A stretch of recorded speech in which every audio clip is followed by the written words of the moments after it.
Hello, I'm Albie Suozzi, and I am content coordinator and a support group facilitator for the CLL Society. I am also a patient advocate and have been a CLL patient since 2006. Dr. Choi, could you please introduce yourself? Thank you. Yes, I'm Michael Choi. I'm associate clinical professor at the UCSD Moores Cancer Center and part of our CLL team here. I've been treating patients with CLL since I finished fellowship and during my fellowship since about 2012 or so.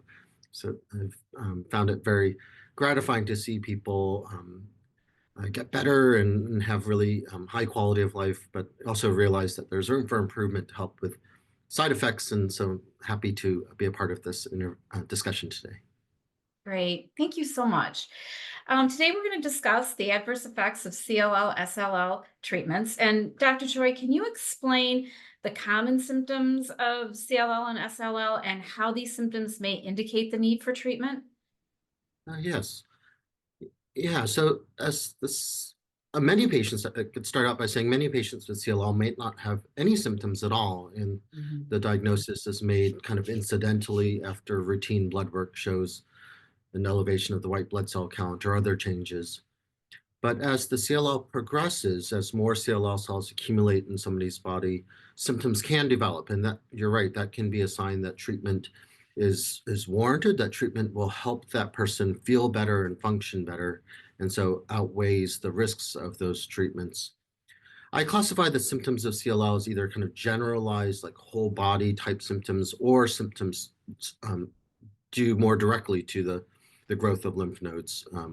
And so I guess starting with the generalized symptoms, symptoms like fevers or drenching sweats or unexplained weight loss or unexplained fatigue that gets in the way of day-to-day activities. Those can be symptoms of CLL. In my mind, I classify them as kind of flu-like symptoms. Perhaps as the CLL cells are proliferating, they secrete some factors that are similar to the factors our immune systems produce when we're fighting an infection. Or in the case of weight loss, perhaps it's due to those factors, or just simply the CLL cells are kind of robbing and competing with our body for calories. And so we lose weight as the CLL progresses.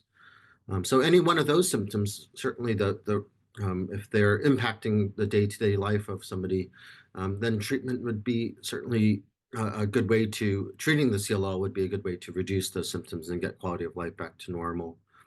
Other symptoms may be due more strict, kind of straightforwardly due to CLL. If a CLL lymph node is growing and causing discomfort or pinching on a nerve or growing close to an organ like the kidneys or the ureters, then there can be symptoms of discomfort. I guess the spleen is a prime example of that. That Mhm. as the spleen grows, it can press on the stomach, which is next to it, and cause somebody to feel full more quickly, or sometimes cause symptoms like heartburn.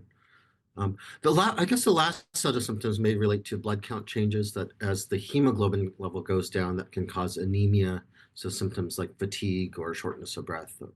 I'd say the symptoms of low platelets are often not, there may not be symptoms of a low platelet count until that platelet count is really significantly low, like less than 20 or so. Might somebody start to have small bruises or other signs of low platelets, but a platelet count of 80 or 90 may not be a cause of symptoms in some cases.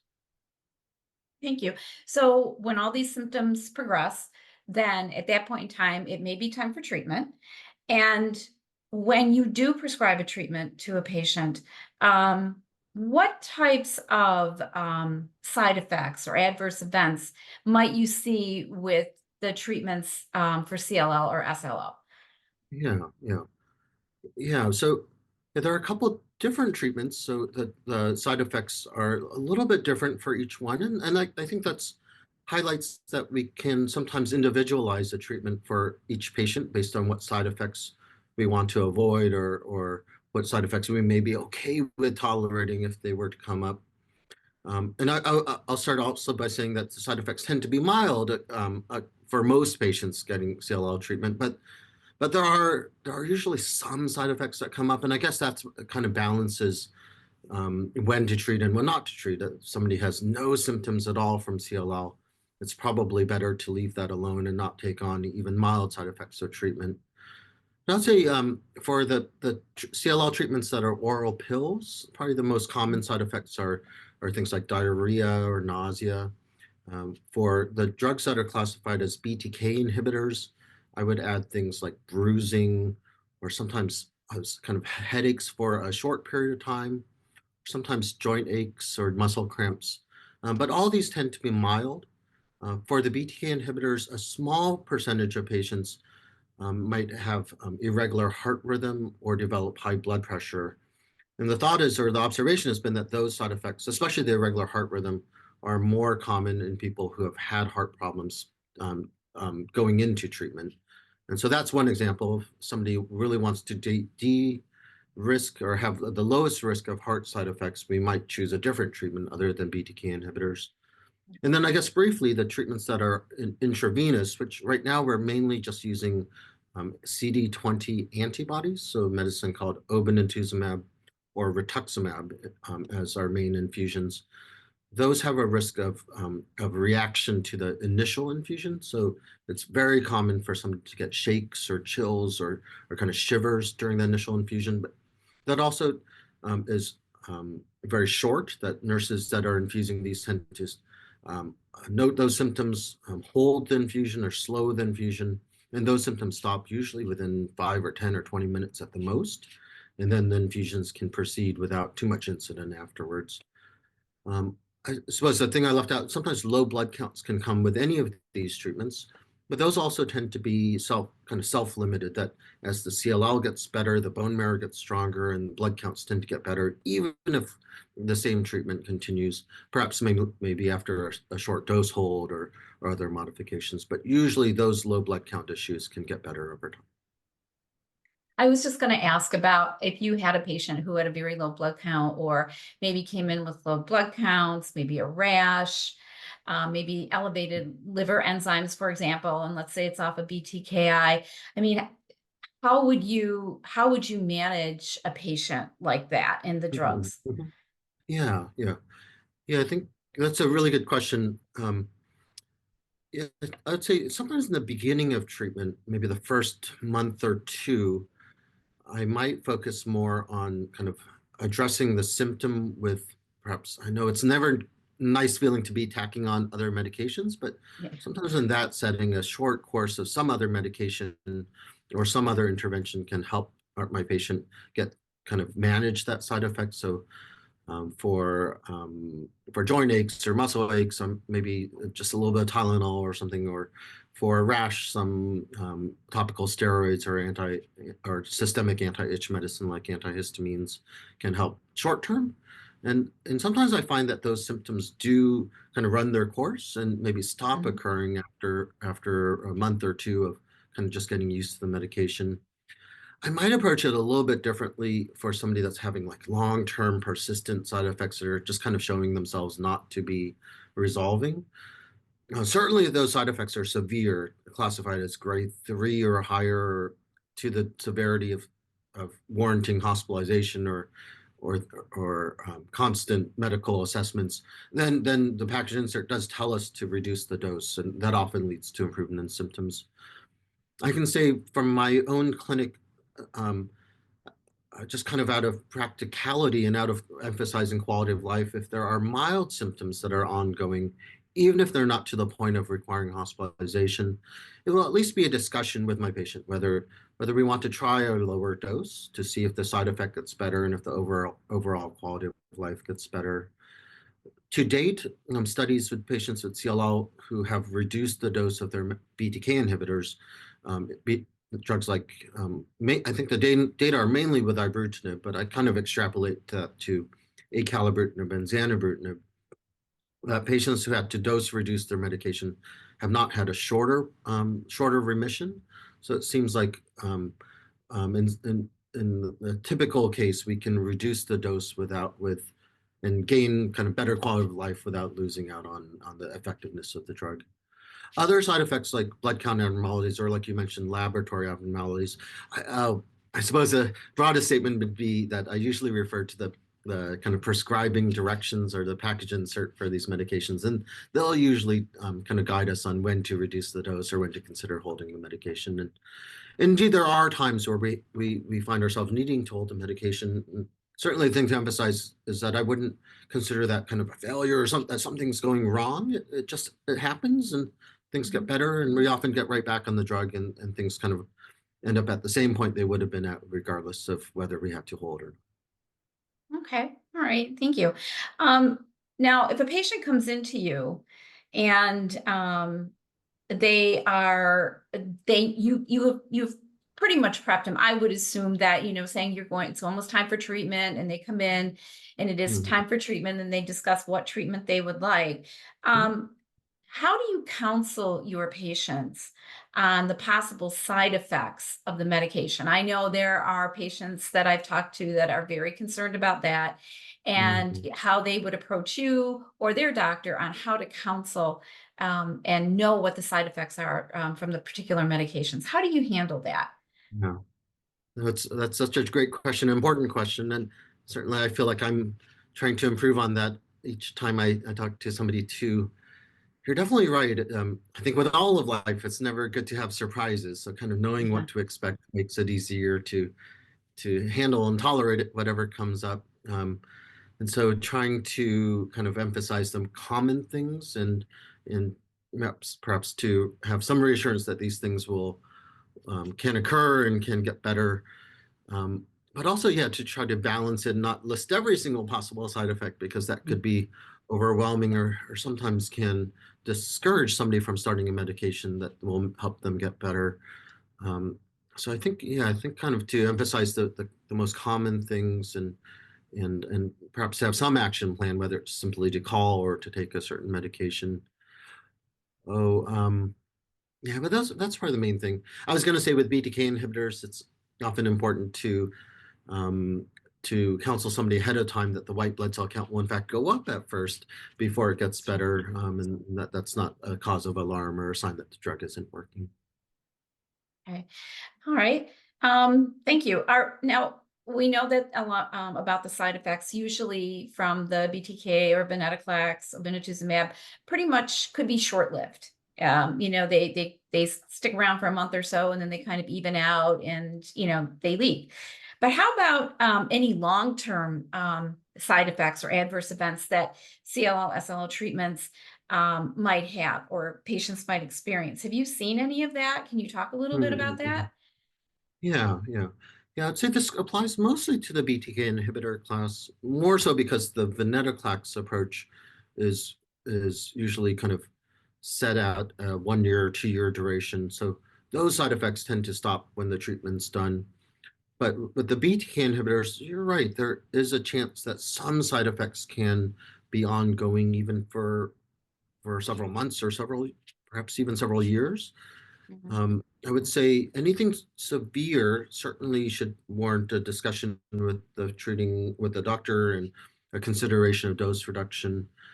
But you're right, there are some times where people are kind of experiencing mild side effects on an ongoing basis for a long time. And I suppose it's a balance whether those side effects are manageable and tolerable overall.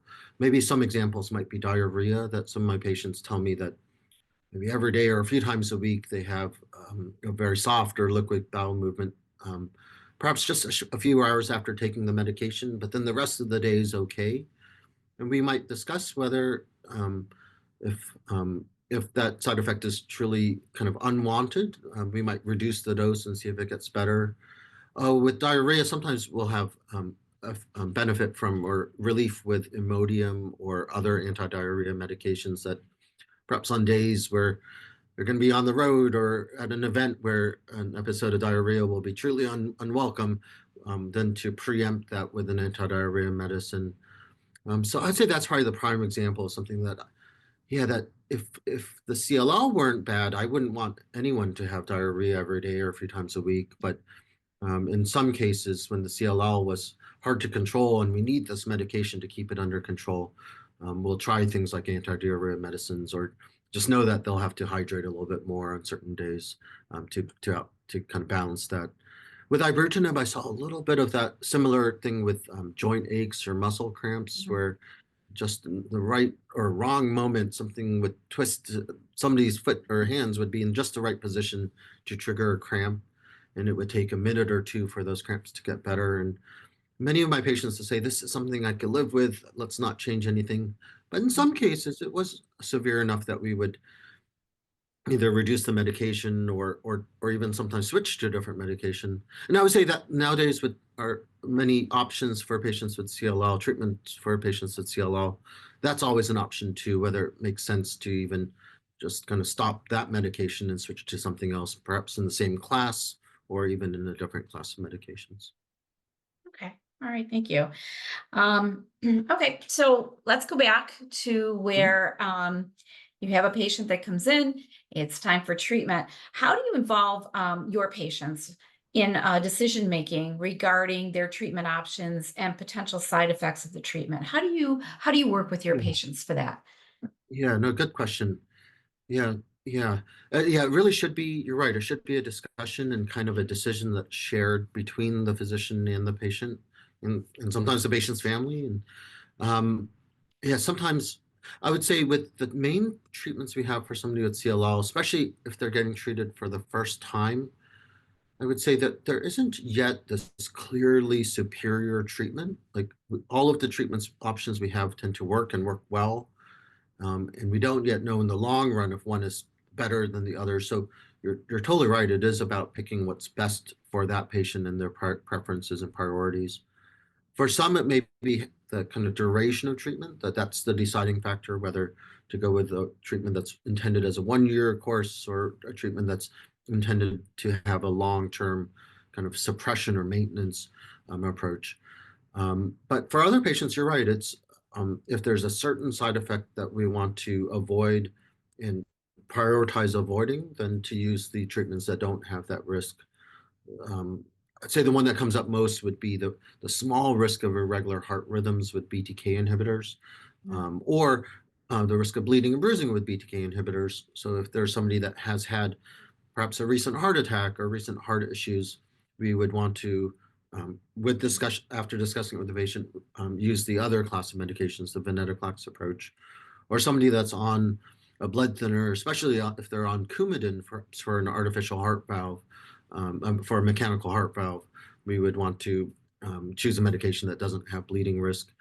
Um, but I think to a degree, because all the treatments have similar effectiveness, a similar approach can be taken with any side effect. If somebody wants to avoid infusion reactions or time in the infusion center, then it totally makes sense to use a BTK inhibitor, and so on. So basically, you could have a discussion with a patient about treatments, and it could be a lifestyle decision, correct? I Mhm. mean, they could, Yeah. if they didn't want to run back and forth to the clinic or the cancer center to have infusions, they could choose to take a BTKI inhibitor instead. Am Mhm. I Correct. am I on Correct. the right Yeah. Yeah. track? Oh, absolutely. Yeah. And I think Okay. that's important that, yeah, we want, really this treatment is to improve the day-to-day quality of life and symptoms. We're only treating because CLL is causing problems. So if we're starting a treatment that's going to bring a lot of unwanted things to our patients' lives, then that's not meeting the goal of the treatment or accomplishing the goals of the treatment. Great, great. All right. How about recent advancements in CLL, SLL treatments? How about those that have you seen any that have shown to have a reduction in side Mm, effects as new drugs are developed? Do some have less? Have you seen that less side effects than mm, what we mm. currently have? Yeah, a good question. Oh, I guess in a big picture sense, all of these treatments of the last 10 years or so have been a dramatic improvement in safety and intolerability compared to the kind of chemotherapy treatments of that we used before.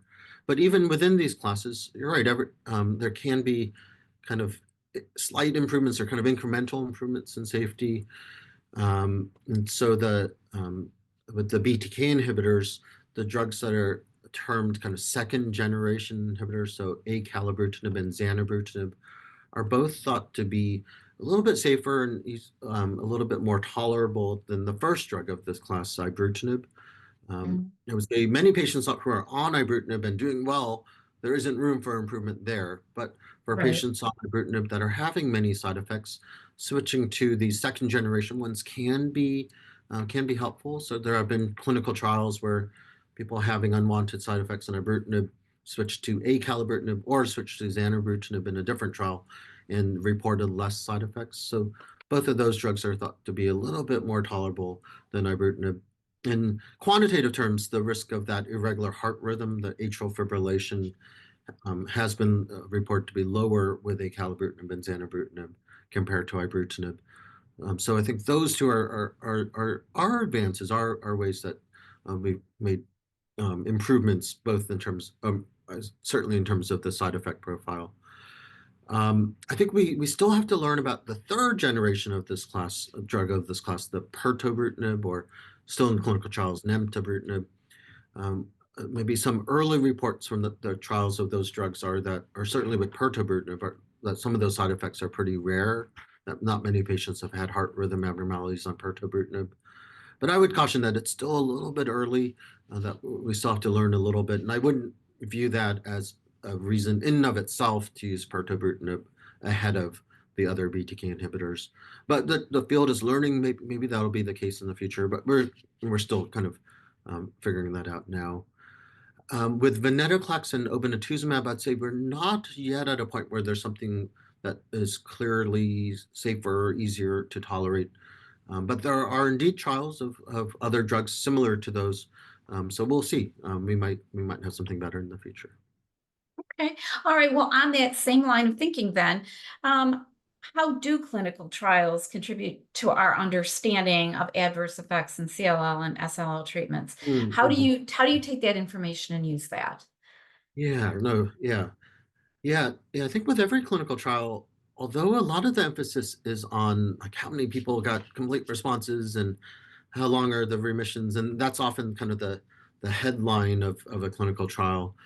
Um, uh, Certainly, recording and assessing and analyzing the side effects are of equal importance. Mhm. But that you're right. That's some may take somebody kind of diving into the manuscript or into like the fourth or fifth figure or table of data in a report.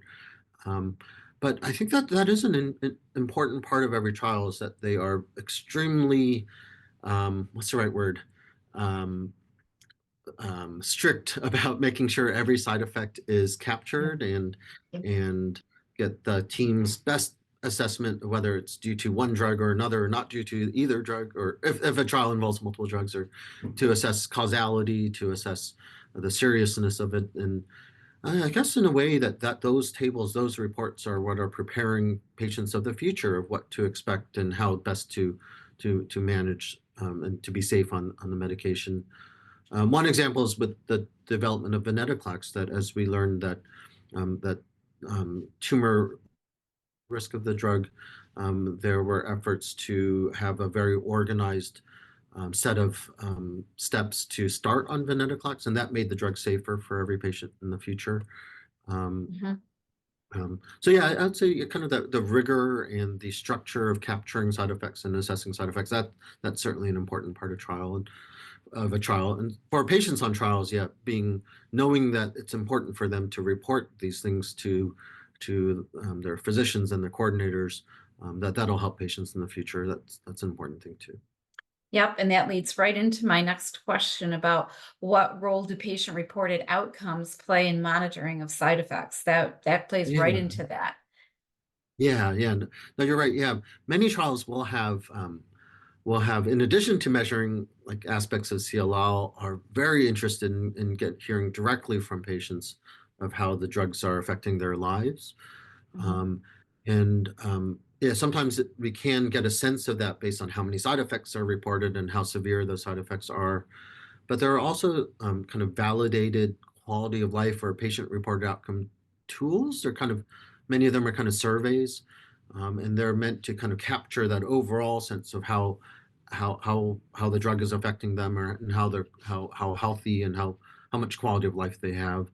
And so Yeah, I think on the trials, many of them will like hand over like an iPad to the or a tablet to the patient and say, fill this out every day. It's the data are important to us. Oh, I suppose that's really the main thing to emphasize is that even though it may seem like a chore to answer these 10 or 15 questions every day, that those data are important and sometimes can help doctors and patients in the future decide between treatments. If there are really good data to say that this treatment has less of an impact on quality of life or a positive impact on quality of life, that'll help us know which treatment to use in the future. Now, is that data, if the drug becomes approved and a patient takes it, is that patient outcome report still done after the fact when a Oh, patient may good be on the question. drug and Yeah. Oh, for somebody that was on the trial, kind of in long-term follow-up, I think many trials will still continue to get that request that information from their patients. Maybe not on a daily basis, but perhaps with every quarterly visit to their doctor, to their clinical trial center. Um, but for somebody that's getting the drug as like a prescribed medication, once it's approved by the FDA, usually there won't be a request for that kind of formal patient-reported outcome kind of survey taking, but there are mechanisms for patients and their doctors to report side effects to the drug company or to the FDA.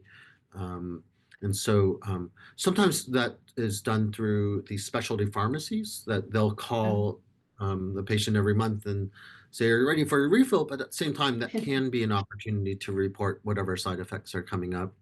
As a physician, I would say that information gets back to me maybe a week or two or a month or two later in a letter saying, one of your patients said that they're having bad bruises on Calquence. Would you be able to elaborate or provide additional information? And I would admit that sometimes if the side effect I know is very common or already known, I might not provide more information. But I think if there's something that hasn't been reported with the drug before or isn't very common, then that would be one way of getting that information to both the FDA and to the drug company. Okay, great. Thank you so much. Well, we are almost finished. And Dr. Choi, do you have any final thoughts on adverse effects of CLL, SLL treatments at all? If you could share with Yeah, us? yeah, no, thanks. Yeah, I think right now I'm thinking of my own patients and feeling like I'm speaking them too. That yeah, I know that the goal is that they have kind of the best possible quality of life and control of disease, and that my hope and my expectation usually is those goes hand in hand. That the better we control CLL, the less symptoms and the better overall quality of life they'll have. I know that there are times where I may ask my patients to maybe tolerate some side effects for a period of time, Mhm. but definitely in the long term, my goal is that we prioritize quality of life. That if a drug is making them sick, then that's not the right drug or not the right dose for them. So I think that's the thing to emphasize. We have enough that we know will work for CLL that we'll find something that will help them. That's great. That's great. Well, thank you so much for joining us today. And CLL Society really appreciates the fact that you've taken time away from your busy schedule and are able to share all this information with all our patients. Thank you very much, Dr. Choi. You're welcome. Thank you for what you're doing as well.